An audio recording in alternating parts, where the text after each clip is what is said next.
Itadakimasu! Paborito namin to na bandingan, guys. Kumakain kami ng manggala.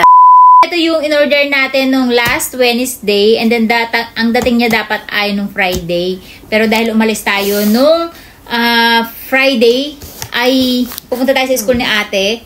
Kaya ngayon natin siya pinadeliver. At hoping ay hindi siya nahinog, guys. Ito yung isa sa mga paborito namin na minumukbang ni ate Aska. Kagigising niya lang. Kaya medyo unmoody pa si ate. Jaja! Ayan, ang gaganda ng mangga niya, guys. So, ito, all in all, 6 kilos yung ating in-order at 5,000 siya. So, 5,000 yen plus 600 yen. 5,600 yen. Ayan, guys. Ganyan kalalaki yung kanyang mangga. At sisimulan na natin. Alam niyo yung mangga niya, ang ganda-ganda kasi yung bilugan na mangga. Hindi siya yung mahaba na maasim na parang kalabaw. So, ito, bilugan siya. Tatry natin kumain ngayon ng mangga kasama si ate Aska. Tatlo lang yan, guys, na binalatan natin. Plus, yung ating special bagong alamangski. Super special tong alamang na to kasi ako yung gumawa niya, syempre. Hitik na hitik yan sa baboy. Sobrang dami niyan na lahok na baboy. Tsaka ng hipon. Yun na yung pinakaalamang natin. Ayan na, guys. At let's eat. Ayan. Ang ating mango. Itadakimasu. Paborito namin to na bandingan, guys. Kumakain kami ng mangga lagi. Naalala nyo nun last year? Na umorder ako ng isang box. Last year ba yun, no? This month lang, this year lang yata. Hindi ko na napaplex sa inyo, diba? Kasi 2 araw lang yung inabot, guys. Grabe. Grabe, ang sarap.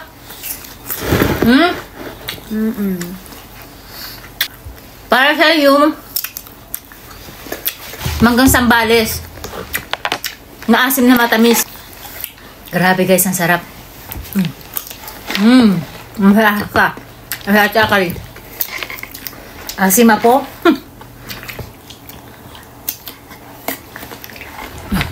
Bata.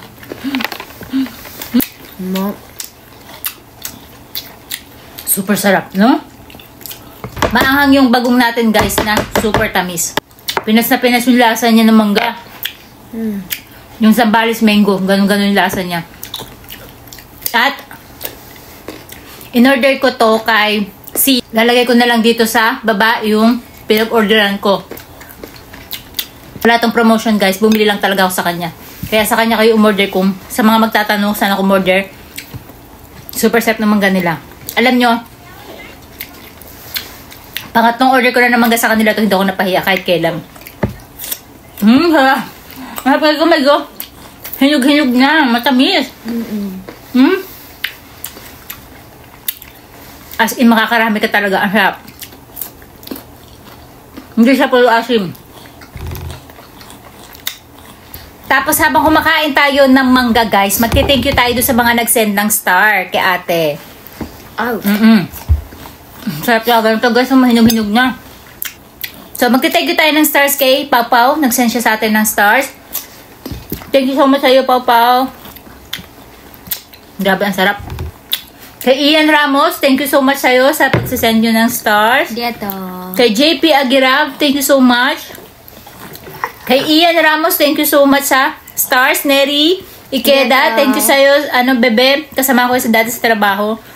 Sabi ni Summer, ang ganda po ng mga skin nyo, ang Fresh Plus Skincare Reveal po. Magkaiba kami ng ginagamit sa mukha, pero pareho kami ng sabon, guys. Yung sabon na ginagamit namin, yung Natural You by Jules. Mag-ano kayo sa kanya, guys, mag-PM kayo sa kanila. Ang ganda ng mga sabon nila, promise. Nagpapadala pa nga ako ng another batch, kasi nagustuhan ko talaga. Unang araw nyo pa lang, may effect na talaga kagad sa mukha. Nakas makabatak. John Ray Gardo, panghubusan. Idol Aska, nakapunta ka na po ba ng Pilipinas? Thank you po sa magiging sagot. Pilipinita ko to na alute. Opo. Kasi, guys, dati, bago magka-corona, madalas kaming umuwi. Halos 3 times a year, umuwi kami. Lalo na nung hindi pa sila nag-aaral, no? Madalas kaming umuwi ng Pilipinas. Yearly talaga. Kaya magaling sila mag-Tagalog. Kasi, hindi rin ako nawawala ng tourist. Kapag umuwi ka ng Pilipinas, may dadating na tourist dito, Pilipino. So, nagtatagalog din sila. Kaya, magaling magtagalog si Aska. Ang harap. Dante Hamurabo, thank you so much sa'yo. Lagi ito nagpapadala ng stars. Thank you so much. Arigato. Sabi ni Ian Ramos, ganda ni Aska. Bagay niya maging bagay talaga siya maging model. May close-up po ba nung nakasalamin siya? Nung nag-model ka daw na nakasalamin. Kasi bagay daw sa'yo yung salamin na yun. Ano salamin? May ganyan. Wala siya masyadong picture na in-upload ko ng ganun kasi guys, bawal na bawal sa school. Pag event galing sa school, talaga bawal. Kaya kung mapapansin nyo, tinanggal ko yung sa TikTok ko, di ba? Kasi, pag nakita yun ng school, pwede kami mapagalitan at matanggal siya sa school. Ganun kahigpit. Ang sarap talaga ng mangga, guys. Sobrang sarap, promise. No? Walang masyadong asim. Konti lang yung asim niya. Tapos matamis. Promise. Lalo na to yung medyo nahihinog na siya. Pero still malutong. Nasabayan pa ng super sarap natin bagoong. And then thank you Sel sama sa stars. Arigato. Sabi ni Ray, galing. Saan mo po nabili yung piano? Yung piano na tinatanong niya, yung kay Akari. Actually, ano yun guys, meron lang dito sa Japan na parang page. Hindi siya Facebook. Parang account na application. Timothy ang tawag sa kanya. Yun yung mga gamit na hindi na kailangan. And then, ikaw ang pipick up, pero mura lang. Katulad ng piano na yun, guys, ay nabili lang namin yun ng 1,000 yen o 400 pesos. 400 pesos, yes. Totoo yun. Ikaw nga lang ang hahakot kasi dito sa Japan, guys, kapag hindi na nila kailangan ng gamit, tinatapon na nila talaga. Tapos, may bayad yung pagtatapon. So, para hindi masayang, ibebenta na lang nila ng mas mura. Tapos, ikaw lang hahakot doon sa bahay nila. Diba? Hindi na sila problemado magbuhat. Lahat ng gamit doon mura, guys. Kahit yung mga ganito, para mga carpet namin na nandun sa Koroko, doon namin yung lahat nabili. For 1,000 yen lang. Or 400 pesos lang. Pati yung mga table. Okay. Kay Pau Pau, thank you so much. Sabi niya, Aska, stars. 10 stars. Thank you so much. Arigato. Zero sama. Kapag clean po ata yung music na si copyright, pero kapag dinagdagan mo ng konting ingay na malayo sa original music, I guess it won't. Actually guys, sinubukan ko na yun, yung maingay na nag-iingay ako. Mahigpit talaga, lalo na kapag ang isang kanta ay viral. Kahit nasabi mong konti lang yung pagkakaiba nila, nadedetect pa din. Kasi kung mapapansin nyo, yung kay Akari, nagpiano ko, diba? Nag-stop ako, tapos nagsasalita ako. Still, nagkakamali pa si Akari ng pindot nun. Still, na-copyright siya. Talaga napakahigpit guys kapag viral music. Dante Hamurabo, thank you sa 300 stars. Tingnan mo, napakagalante talaga nito yun. Yung lagi natin pinapaulit-ulit si Dante Hamurabo. Nag-send siya ulit na another 300 stars. Thank you so much sa Dante. Naku, curious talaga. Tuloy ako makita yung mukha ni Dante. Ace Ann Omnes Raki po. Thank you sa stars, bebe. Jason Clor Barun, thank you sa yung padalang stars. Jason Clor Barun. Ayan, dalawa na yata yung nasabi ko. O dalawang beses siya siguro nag-send. Usually kasi kapag dalawang beses ko siya na shout out, ay dalawang beses sila nag-send. Red Mirante, thank you so much sa iyong padalang stars. Ayan, si Red Mirante ulit. Ewan ko, siguro dalawang beses siya nagpadala, kaya dalawang beses ko siya na-save. Mark Hanor Pagaduan Corpus, thank you so much. Patricia. Arigato. Maring Patricia, thank you so much sa'yo talaga. Napakagalante mo talaga. Biyaherang Gala, thank you so much sa iyong padalang stars. February at Hihera. Sabi niya, entry naman ni Ate Tati. Actually, si Ate Tati magaling sumayaw, guys. May TikTok siya before, kaya lang pinribate niya. Napakaganda ng kanyang mga sayaw na TikTok. Pinakamagaling siya sumayaw sa lahat ng mga anak ko, guys. Kasi si Ate Aska sumasayaw pero patago. Parang ako, nahihiya. No, nak, no. Ayaw natin ipakita yung pagsayaw natin. Hindi naman ako nahihiya. Ay, hindi ka ba? Pero pwede ka sumayaw. Oo, bakit dati nande mama ni waza-waza miseru imi ga aru no? Kasi sabi niya, sino daw, magaling ka daw ba sumayaw? May nagtatanong. Ano, sasayaw ka ba? Basta may sapalapad. Sige. Pa-request po, sabi ni Sheila May Kabaho, Greg Replagaw, ang hahaba ng mga pangalan. Pa-request po please yung sa Soredemo Sekai wa Utsukushi. True? Oo. Oh, do you ko to? 女の子がいるんだけど、王様がまだちっちゃいのね、 まだ若い王様で、でわがままなんだけど、そこから仲良くなるっていう。 Kaya mo i-Tagalog? Hindi, ayoko.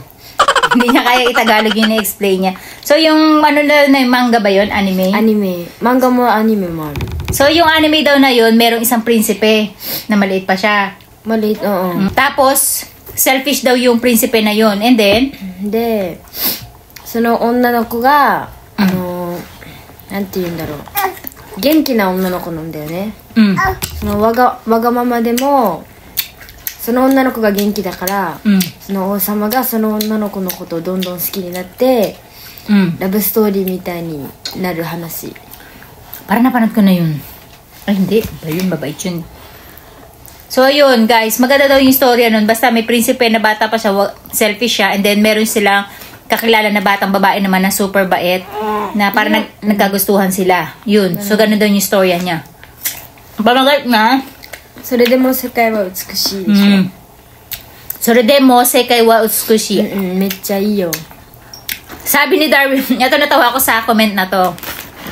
Sabi niya, sabi ni Darwin Fritz, Sentina Ulonga, pag manotis ako ng anak mo, madam, mag-aaral ako ng Japanese. Kareno, komento ga kichitara? 早く言って日本語で。何？ Nihongo de benki surun datte. Ayan, obligado ka na ngayon mag-aral lang Japanese. Mag-aral ka kasi, eto, shout-out ka na nga namin, oh. Shoutout mo siya, Darwin Fritz. Gambate ko dasay, sabi mo. Gambate. Oh, gambaro ka, ha. Mag-aral ka na Japanese, gambaro! Yay! Gambaro! Tapos sabi ni Tito Baluyot, totoo ba sa Japan hindi uso ang ligaw? Ligaw. Nantuyo ka na ligaw. Tatoy ba o na ano ko ga, otoko ga. Pilipinde ne, ako noon ano ko ga ski. Nakahana wa gitari, chocolate agatari. Nantuyo na no nihongo de. Kokohaku. Kokohaku. Amari shinai yo ne nihonji. Yes, hindi naliligaw guys. Kasi sa school nila guys, bawal na mag-shota-shota, hindi katulad sa Pilipinas. Bihira talaga kasi kayo makakita dito sa mga eskwelahan na mga shota-shota, mag-shota-shota. Kasi nahihiya sila yung parang mga tukso-tuksuhan, tapos malalaman. Ayaw nila nang ginaganon. So, yung iba sinisikreto lang. Pero pinagbabawal talaga na eskwelahan yung mga jowa-jowa kung tutuusin. Kasi alam nyo guys, kung bakit? Kasi gusto ng mga teacher dito, nakafocus ang mga estudyante sa pag-aaral. Ayaw nila yung pag na-broken hearted, madadama yung pag-aaral, mapapabayaan yung pag-aaral. So, yun yung ina-avoid nila na hanggat maaari ay wag mangyari. Kaya, yung ligaw-ligaw, hindi siya uso. More mahiyain ang mga Hapon. Kaya ang nangyayari guys, sobrang mahiyain nila, torpe yung mga lalaki dito. Kahit gustong-gusto na nila yung mga babae, hindi nila liligawan. Kaya ang ending, yung babae ang naliligaw pagdating ng Valentine's, no? Ang haba, ano ba yun? Sabi niya nga ba, di ko maintindihan. So, yun guys. Ang Valentine's Day kasi dito, para sa lalaki, sila yung binibigyan ng bulaklak at ng chocolates. Yes. Kaya yung mga babae, that time, sila yung nagtatapat sa mga lalaki. Tapos, bahala na yung lalaki kung sasagutin niya o hindi. Ganon din kapag ka-graduation. Dun yung time na nagtatapat. Pero more, babae ang nanliligaw dito, guys. Hindi uso yung lalaki ang nanliligaw. Bihira talaga. Sobrang torpe talaga ng mga lalaki dito. Takot sila mabasted. Kaya yung mga babae, hindi na makati sila na lang nanliligaw. Diba? So, yun lang guys yung mga for tonight's video na nalikom natin. At mukhang nabusog na si Ate Aska. Nag-give up na siya sa mangga kasi 3 pirasong mangga yung hiniwa natin. At next time, mag-iipon tayo ulit ng mga nagpadala sa atin ng stars at ng questions. So, yun lang guys.